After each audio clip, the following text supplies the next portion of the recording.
Bienvenidos a un viaje fascinante más allá de la caballería y los imponentes castillos. Hoy, desvelaremos las costumbres más insólitas de la Edad Media que definieron la vida cotidiana de nuestros antepasados. Desde los aterradores juicios por ordalía hasta recorrer las extrañas supersticiones que gobernaban su mundo, en este vídeo, exploraremos 10 prácticas medievales que desafiarán todo lo que creías saber sobre esta era histórica que para muchos también resulta ser indignante e insólita. Prepárate para descubrir un lado oculto de la Edad Media, donde lo aberrante y lo extraño se entrelazan con la historia, ofreciendo una perspectiva única y cautivadora de un tiempo lleno de misterio y contrastes. Antes de continuar, te invitamos a darle me gusta a este vídeo, suscribirte a nuestro canal y activar las notificaciones para que estés al tanto de todos nuestros próximos vídeos.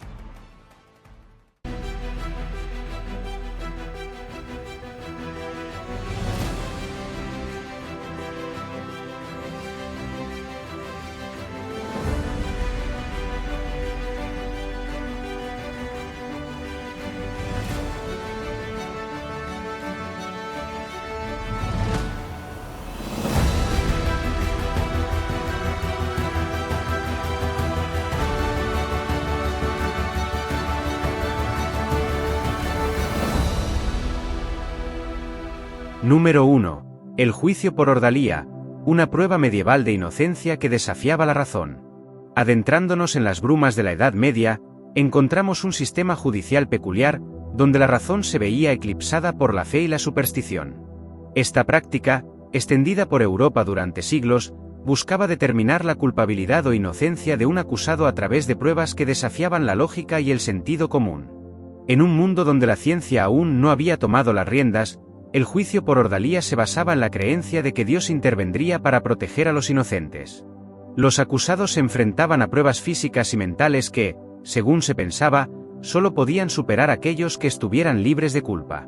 Las pruebas más comunes del juicio por ordalía incluían el duelo judicial.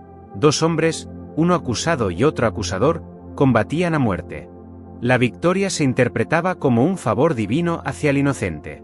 El juicio del agua caliente. El acusado sumergía su mano en agua hirviendo. Si la mano sanaba rápidamente, se le consideraba inocente. El juicio del fuego. El acusado caminaba descalzo sobre brasas ardientes. Si sus pies no se quemaban, se le consideraba inocente. El juicio del hierro caliente. El acusado sostenía una barra de hierro al rojo vivo. Si no se quemaba, se le consideraba inocente. El juicio por ordalía era un sistema plagado de fallos y contradicciones. La fuerza física, la resistencia al dolor y la suerte podían determinar el resultado de la prueba, independientemente de la verdadera culpabilidad del acusado. A pesar de sus incongruencias, el juicio por ordalía se mantuvo vigente durante siglos, debido a la profunda religiosidad de la época y la falta de alternativas más confiables. La Iglesia Católica, con su poder e influencia, avalaba esta práctica, considerándola una forma de discernir la voluntad divina. Sin embargo, con el tiempo, el juicio por ordalía comenzó a ser cuestionado por juristas y filósofos. La lógica y el racionalismo avanzaron, y las pruebas que antes se consideraban irrefutables empezaron a ser vistas como arbitrarias e injustas. A partir del siglo XIII, el juicio por ordalía fue perdiendo terreno gradualmente, siendo reemplazado por sistemas judiciales más modernos basados en la evidencia y el testimonio. Sin embargo, sus vestigios persistieron en algunas regiones hasta el siglo XVII, recordándonos un capítulo fascinante y controvertido de la historia legal. Si las pruebas del juicio por ordalía te han dejado perplejo, prepárate para el siguiente punto, donde exploraremos otro aspecto peculiar de la Edad Media, la veneración de reliquias sagradas. En un mundo donde la fe era el motor de la sociedad, las reliquias se convertían en objetos de poder y devoción, capaces de obrar milagros y proteger a sus poseedores. Número 2. Las reliquias sagradas, objetos venerados con poderes extraordinarios, o quizás no tanto. En la Edad Media, la fe era el pilar fundamental de la sociedad, y las reliquias religiosas se convertían en objetos de profunda veneración. Se creía que estos restos de santos, mártires u objetos relacionados con la vida de Jesús poseían poderes milagrosos, capaces de curar enfermedades, proteger en la batalla o incluso conceder deseos. Las reliquias más codiciadas eran fragmentos de la Vera Cruz, la cruz en la que, según la tradición cristiana, fue crucificado Jesús. Restos de santos, partes del cuerpo de santos, como huesos, dientes o incluso cabello. Objetos relacionados con la vida de Jesús, ropa, sandalias, o incluso la santa sangre. La posesión de una reliquia sagrada era considerada un privilegio inigualable. Reyes, nobles y monasterios competían por obtener estas reliquias, ya que se creía que podían traer fortuna, poder y protección divina. Las reliquias eran exhibidas en iglesias y catedrales, donde se les dedicaban altares especiales y se celebraban ceremonias en su honor. Los fieles acudían en masa a venerarlas, buscando curaciones milagrosas o simplemente la gracia divina. Sin embargo, la autenticidad de muchas reliquias era cuestionable. Con el paso del tiempo, y debido a la alta demanda, se fabricaron numerosas reliquias falsas, aprovechando la devoción popular y la credulidad de la época. A pesar de las dudas y las falsificaciones, la veneración de reliquias siguió siendo una práctica común durante la Edad Media. La fe era tan fuerte que la gente prefería creer en los poderes milagrosos de estos objetos, incluso si no había pruebas tangibles de su autenticidad. Con el auge del Renacimiento y la Reforma Protestante, la veneración de reliquias comenzó a declinar. La crítica racionalista y la reinterpretación de la fe cristiana cuestionaron la validez de estas prácticas, consideradas como supersticiones sin fundamento. En la actualidad, la veneración de reliquias sigue presente en algunas ramas del cristianismo, pero su importancia ha disminuido considerablemente. Sin embargo, las reliquias sagradas siguen siendo objetos de gran valor histórico y cultural, recordándonos la profunda religiosidad que caracterizó a la Edad Media. Si las historias de reliquias milagrosas te han cautivado, prepárate para el siguiente punto, donde nos adentraremos en un mundo de caballeros, batallas y honor. Los torneos medievales. Acompáñanos a descubrir la espectacularidad y la violencia de estos eventos que hoy nos dejan atónitos, pero que en su momento eran una parte fundamental de la cultura caballeresca. Número 3. El sangriento torneo medieval. Un espectáculo de violencia y caballerosidad que hoy nos estremece. En el imaginario popular, la Edad Media se asocia con caballeros de brillante armadura, batallas épicas y un código de honor inquebrantable. Sin embargo, la realidad de la época era mucho más compleja y brutal, y los torneos medievales son un ejemplo perfecto de esta dualidad. Los torneos eran eventos festivos que reunían a caballeros de toda Europa para competir en justas, combates cuerpo a cuerpo y otras pruebas de habilidad y destreza. Estos eventos eran una oportunidad para demostrar la fuerza, el valor y la destreza de los caballeros, además de servir como un espectáculo para entretener a la nobleza y el pueblo. Las justas eran el evento principal de un torneo. Los caballeros, montados a caballo y protegidos por pesadas armaduras, se lanzaban a toda velocidad uno contra el otro, con el objetivo de derribar a su oponente con la lanza. Estas justas eran eventos altamente peligrosos, y no era raro que los caballeros resultaran heridos de gravedad o incluso murieran en el impacto. Además de las justas, los torneos también incluían combates cuerpo a cuerpo a pie, torneos de tiro con arco y otras pruebas de habilidad. Los caballeros luchaban con espadas, mazas y otras armas, buscando demostrar su destreza en el combate y su capacidad para superar a sus oponentes. Si bien la violencia era un elemento central de los torneos medievales, también existía un fuerte código de honor que regía las competencias. Los caballeros debían luchar con valentía, pero también con justicia y respeto hacia sus oponentes. Se esperaba que los caballeros demostraran nobleza y cortesía, incluso en la batalla. Los torneos medievales eran eventos costosos y exclusivos. Solo los caballeros más ricos y poderosos podían participar, y los espectadores provenían principalmente de la nobleza y la clase alta. Para el pueblo llano, los torneos eran una oportunidad para presenciar un espectáculo emocionante y escapar de la rutina de la vida cotidiana. Sin embargo, con el paso del tiempo, la violencia y el peligro de los torneos comenzaron a ser cuestionados.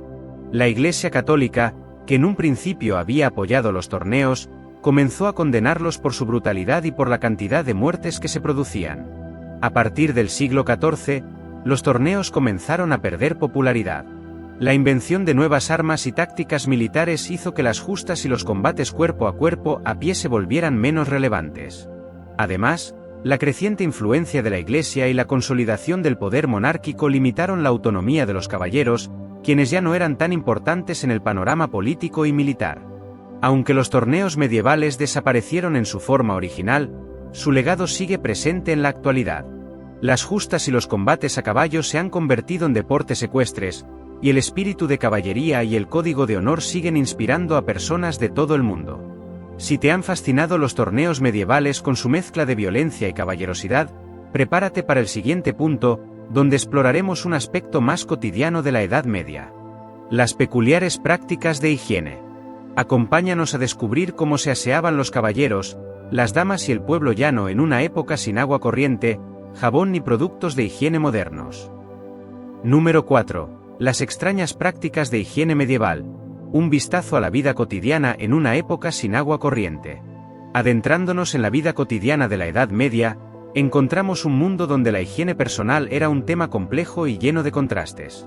A diferencia de la actualidad, donde el acceso al agua corriente y los productos de higiene es relativamente sencillo, la época medieval era un periodo marcado por la escasez de recursos y la falta de conocimientos sobre la importancia de la limpieza para la salud.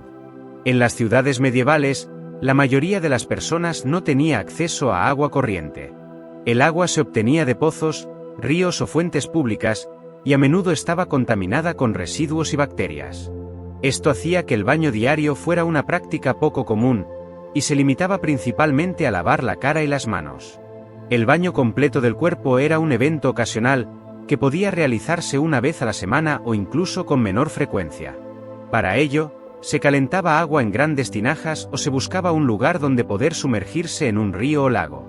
El jabón, tal como lo conocemos hoy en día, era un producto escaso y costoso, por lo que se utilizaban alternativas como cenizas de madera, arcilla o incluso orina. La ropa se lavaba con poca frecuencia, y a menudo se reutilizaba sin lavar durante semanas o incluso meses. Para limpiarla, se sumergía en agua con lejía o se golpeaba con palos para eliminar la suciedad. En cuanto a la higiene bucal, era aún más rudimentaria. Los cepillos de dientes no existían, y la limpieza dental se realizaba con ramas masticadas, trapos o incluso dedos. El mal aliento era un problema común, y no se le prestaba mucha importancia. A pesar de las precarias condiciones de higiene, la época medieval no estuvo exenta de esfuerzos para mejorar la salud pública. Las autoridades municipales comenzaron a construir baños públicos y a establecer normas de higiene para los mercados y las calles. Además, la Iglesia Católica promovía la limpieza personal como un acto de piedad. Sin embargo, estas medidas no fueron suficientes para cambiar por completo los hábitos de higiene de la población. La falta de agua, el desconocimiento de la importancia de la limpieza y la pobreza en general dificultaban la adopción de prácticas higiénicas más modernas. Las extrañas prácticas de higiene medieval nos recuerdan que la vida en la Edad Media era muy diferente a la que conocemos hoy en día. La falta de acceso a agua corriente, jabón y otros productos de higiene básicos obligaba a las personas a adoptar prácticas que hoy nos parecen poco ortodoxas. Si las costumbres higiénicas medievales te han sorprendido, prepárate para el siguiente punto, donde exploraremos un mundo de misterio, ciencia y superstición: la alquimia medieval. Acompáñanos a descubrir los secretos de los alquimistas, quienes buscaban la piedra filosofal, la eterna juventud y la transformación de los metales. Número 5. La fascinación por la alquimia, la búsqueda de la piedra filosofal y la eterna juventud, un sueño medieval. En las brumas de la Edad Media, floreció una ciencia fascinante y enigmática: la alquimia. Sus adeptos, conocidos como alquimistas, se embarcaban en una búsqueda incansable de dos objetivos que parecían imposibles: la piedra filosofal y la eterna juventud. La piedra filosofal era una sustancia mítica con propiedades extraordinarias. Se creía que podía convertir cualquier metal en oro, curar enfermedades y prolongar la vida indefinidamente. Los alquimistas dedicaban horas, días y años a experimentos en sus laboratorios, buscando incansablemente la fórmula secreta para crear esta sustancia tan codiciada. La eterna juventud era otro anhelo que obsesionaba a los alquimistas. Imaginaban elixires mágicos y pociones milagrosas que les permitieran detener el paso del tiempo y conservar su vitalidad para siempre.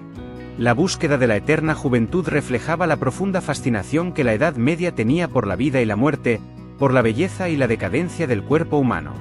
Los alquimistas combinaban conocimientos de química, medicina y astrología en sus experimentos. Creían que la naturaleza era un libro mágico que podía descifrarse con paciencia y dedicación. Sus laboratorios eran lugares llenos de frascos, alambiques, hornos y otros instrumentos, donde se mezclaban sustancias, se realizaban experimentos y se consultaban textos antiguos. A pesar de sus esfuerzos, los alquimistas no lograron encontrar la piedra filosofal ni la eterna juventud. No obstante, su búsqueda no fue en vano. Sus experimentos contribuyeron al desarrollo de la química y la medicina, sentando las bases para la ciencia moderna. La alquimia también tuvo un impacto significativo en la cultura y el arte de la Edad Media.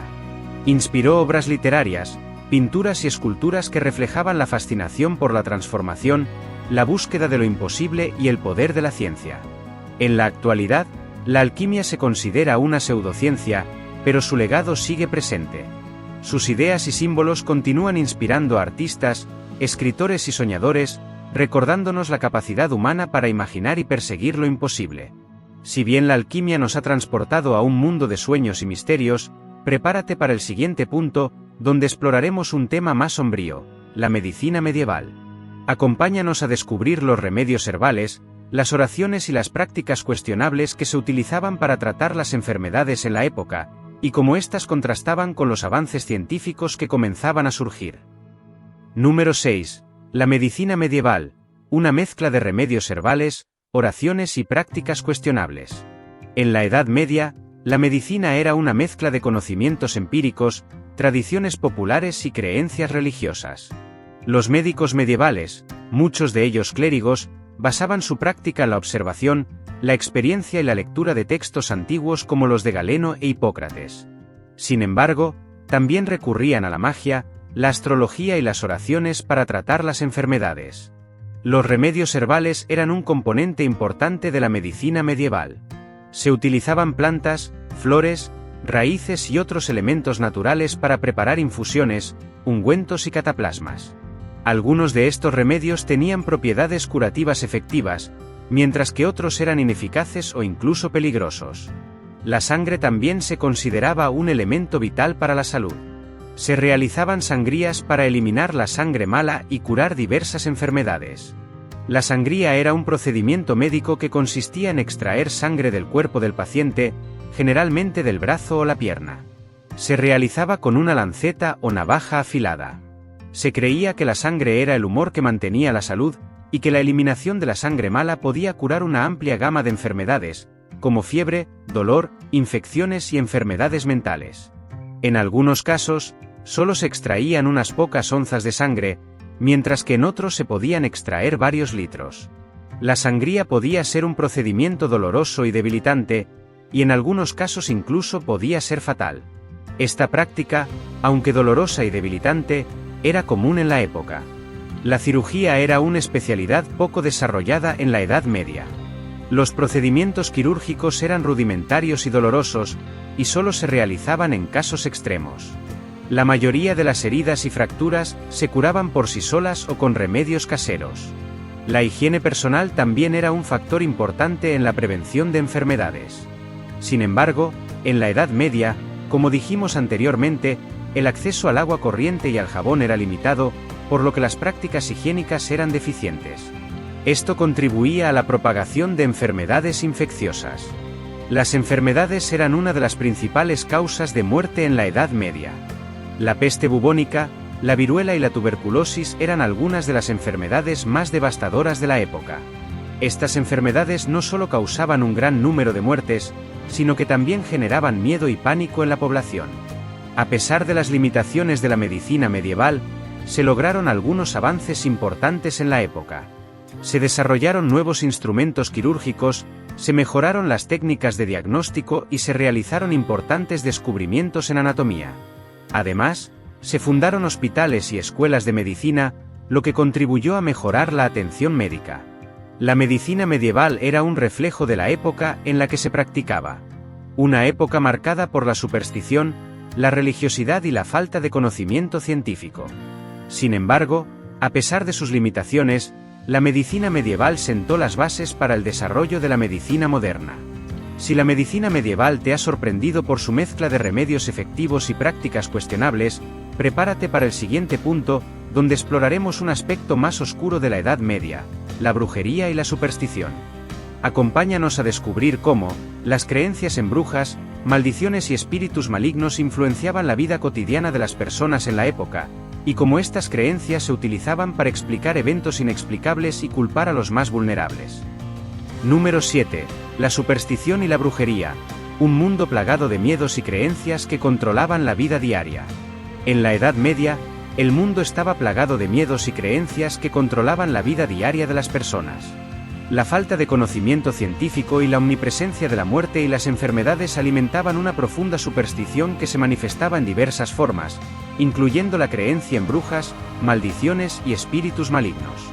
Las brujas eran figuras temidas y odiadas en la Edad Media.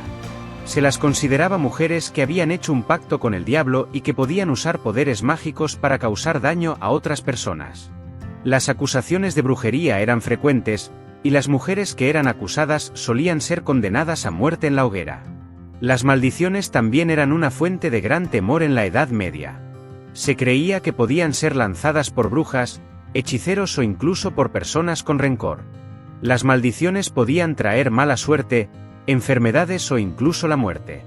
Los espíritus malignos también eran omnipresentes en la creencia popular medieval. Se creía que habitaban en lugares como bosques, cuevas y cementerios, y que podían causar enfermedades, desgracias e incluso posesiones demoníacas. Estas creencias supersticiosas tenían un impacto profundo en la vida cotidiana de las personas. La gente tomaba precauciones para protegerse de las brujas, las maldiciones y los espíritus malignos. Se usaban amuletos, oraciones y rituales para alejar el mal. La Iglesia también jugaba un papel importante en la perpetuación de la superstición medieval. Excomulgaba a las brujas, exorcizaba a los poseídos por demonios y bendecía objetos para protegerlos del mal. Sin embargo, a medida que avanzaba la Edad Media, comenzaron a surgir voces que cuestionaban las creencias supersticiosas. Algunos eruditos y filósofos comenzaron a desafiar la idea de la brujería y las maldiciones, y a defender la importancia del conocimiento científico. A pesar de estas críticas, la superstición continuó siendo un elemento importante de la cultura medieval hasta bien entrada la Edad Moderna. No fue hasta el surgimiento de la ciencia moderna que estas creencias comenzaron a ser reemplazadas por una comprensión racional del mundo. Si las creencias supersticiosas y la brujería de la Edad Media te han cautivado por su oscuridad y rareza, prepárate para el siguiente punto, donde exploraremos un aspecto más severo de la época: los castigos medievales. Acompáñanos a descubrir los métodos crueles y bárbaros que se utilizaban para castigar a los criminales en la Edad Media, y cómo estos reflejaban la visión de la justicia y la religión de la época. Número 8. Los castigos medievales. Crueldad y barbarie en nombre de la justicia y la religión. En la Edad Media, los castigos eran crueles y bárbaros. Se buscaban disuadir el crimen y castigar a los malhechores con severidad, a menudo con métodos que hoy en día consideramos inhumanos. La justicia medieval se basaba en la idea de la expiación y la venganza, y los castigos se aplicaban tanto en nombre de la ley como de la religión. Los métodos de castigo más comunes incluían: la pena de muerte, se utilizaba para los delitos más graves, como el asesinato, la traición y la herejía. Los métodos de ejecución más comunes eran la decapitación, el empalamiento, la hoguera, la horca y el apedreamiento. Los azotes se utilizaban para castigar una amplia gama de delitos, desde el robo menor hasta el adulterio. Los azotes podían ser públicos o privados, y se infligían con látigos o varas. La mutilación se utilizaba para castigar delitos graves como el robo o la falsificación. Las mutilaciones más comunes eran la amputación de manos, pies o orejas. La prisión se utilizaba para castigar delitos menores o para encarcelar a los acusados a la espera de juicio. Las condiciones de las cárceles medievales eran deplorables, y los presos solían estar hacinados, sucios y enfermos. La humillación pública se utilizaba para castigar delitos menores como la blasfemia o la embriaguez. Los métodos de humillación pública más comunes eran la exposición en el cepo, el paseo por la ciudad con un burro o la quema de una marca en la piel. La crueldad de los castigos medievales se justificaba por la creencia de que el dolor y el sufrimiento eran necesarios para expiar los pecados y disuadir el crimen. La Iglesia también jugaba un papel importante en la justificación de los castigos crueles, ya que consideraba que el sufrimiento era una forma de purificación y salvación. Sin embargo, a medida que avanzaba la Edad Media, comenzaron a surgir voces que cuestionaban la crueldad de los castigos. Algunos pensadores y filósofos argumentaron que los castigos debían ser más humanos y justos. Estas ideas tuvieron un impacto gradual en la práctica del derecho penal, y los castigos medievales se fueron volviendo menos crueles con el tiempo. Si los castigos medievales te han dejado conmocionado por su barbarie, prepárate para el siguiente punto, donde exploraremos un tema más complejo y matizado: el papel de la mujer en la Edad Media. Acompáñanos a descubrir las limitaciones y oportunidades que enfrentaban las mujeres en la sociedad medieval, y cómo estas experiencias moldearon sus vidas y contribuyeron al desarrollo de la cultura y la historia. Número 9. El papel de la mujer en la Edad Media, un mundo de limitaciones, pero también de oportunidades. En la Edad Media, el papel de la mujer estaba definido por las limitaciones y las oportunidades de la época. La sociedad medieval era patriarcal, y las mujeres se encontraban en una posición subordinada a los hombres en la mayoría de los aspectos de la vida. Las mujeres tenían pocas oportunidades de educación formal. La mayoría de las niñas no asistían a la escuela, y las que sí lo hacían generalmente recibían una educación religiosa básica. Las mujeres también tenían pocas oportunidades de trabajo remunerado. La mayoría de ellas trabajaban en el hogar, cuidando a los niños y realizando tareas domésticas. Sin embargo, las mujeres no estaban completamente desprovistas de poder e influencia en la sociedad medieval. Algunas mujeres de la nobleza y la realeza tenían un gran poder político y económico. También había mujeres que se destacaban en campos como la literatura, la música y la medicina. Las mujeres también tenían un papel importante en la vida familiar y religiosa. Eran las responsables de la crianza de los hijos y de la educación religiosa de la familia. Las mujeres también participaban activamente en la vida religiosa de la comunidad, asistiendo a misa y participando en actividades religiosas. A pesar de las limitaciones que enfrentaban, las mujeres de la Edad Media eran figuras resilientes y creativas. Encontraron formas de afirmar su identidad y contribuir a la sociedad de diversas maneras. Su legado sigue siendo relevante en la actualidad, ya que nos recuerda la fuerza y la resistencia de las mujeres a lo largo de la historia. Si el papel de la mujer en la Edad Media te ha sorprendido por su complejidad y contrastes, prepárate para el siguiente punto, donde exploraremos una práctica controvertida de la época: el derecho de pernada. Acompáñanos a descubrir los orígenes, la realidad y las consecuencias de esta costumbre feudal que sometía a las mujeres a una terrible injusticia, y cómo esta práctica refleja las desigualdades y la violencia de género que existían en la época. Número 10. La tradición del derecho de pernada de los señores feudales. En la Edad Media, el derecho de pernada era una práctica feudal controvertida y abusiva. Se trataba del supuesto derecho de un señor feudal a tener relaciones sexuales con la novia de uno de sus siervos la noche de bodas. Esta costumbre, aunque nunca se codificó en ninguna ley, se basaba en la idea de que el señor feudal tenía un poder absoluto sobre sus siervos y sus familias. Los orígenes del derecho de pernada son inciertos. Algunos historiadores creen que se remonta a la época romana, mientras que otros creen que surgió en la Edad Media temprana. Independientemente de sus orígenes, esta práctica se convirtió en un símbolo de la opresión y la violencia de género que caracterizaban la sociedad feudal. Las consecuencias del derecho de pernada para las mujeres eran devastadoras. Además de la humillación y el trauma físico y emocional, las mujeres que eran víctimas de esta práctica corrían el riesgo de quedar embarazadas y ser abandonadas. Esto las condenaba a una vida de pobreza y exclusión social. A pesar de su carácter abusivo, el derecho de pernada persistió durante siglos. No fue hasta el siglo XIV que comenzaron a surgir voces que cuestionaban esta práctica.